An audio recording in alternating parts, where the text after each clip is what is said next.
Hello and welcome to another Bushwhacker review. Today we are going to be taking a look at Kyle Busch's Interstate Battery Center Toyota for 2013. As always, let's take a quick look at the box right here.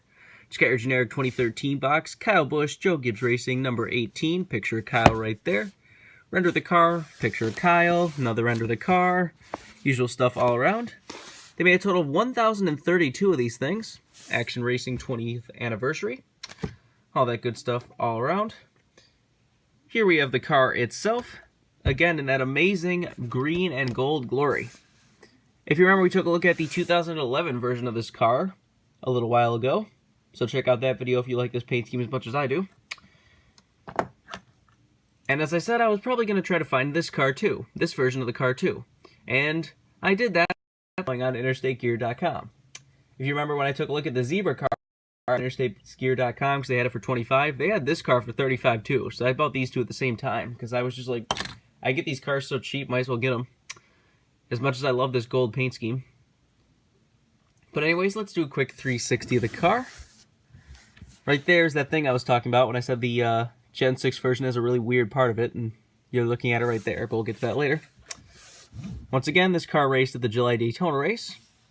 This was the last year it raced, before they went to the Zebra. Definitely a paint scheme that I do miss.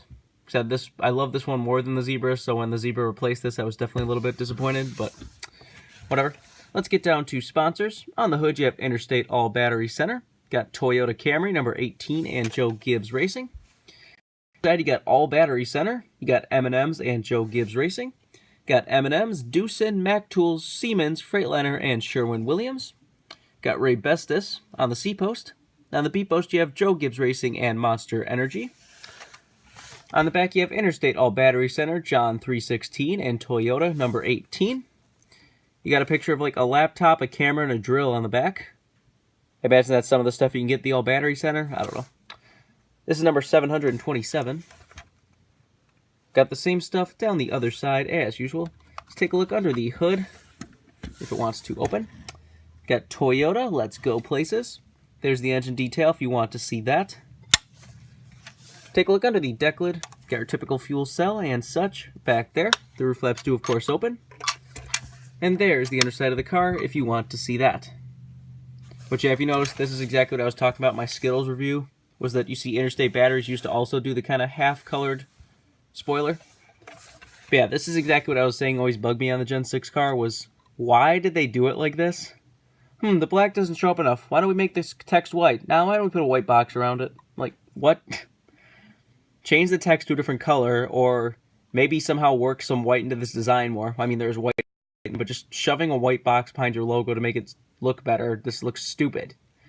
That bugged the hell out of me when they first did it. Most of us thought it was like a rendering issue or whatever, and then they actually showed up with it, and we're like, okay, why?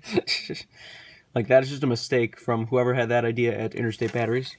Kind of the same thing where they put a giant white box on the back, even though that Interstate showed up perfectly fine on the green already.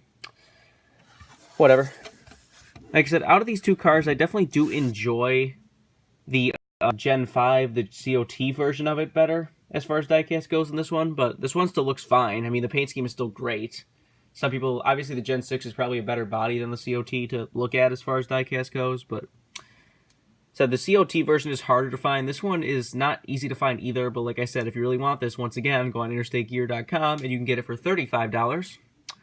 Which I find that funny that this one, even though it's older than the Zebra, is still more money on their site than the Zebra. It's like they know that a lot of people don't really want the Zebra. But whatever. But I think it's ours to say. This has been a review of Kyle Busch's Interstate All Battery Center Toyota. Hope you enjoyed, and thanks for watching.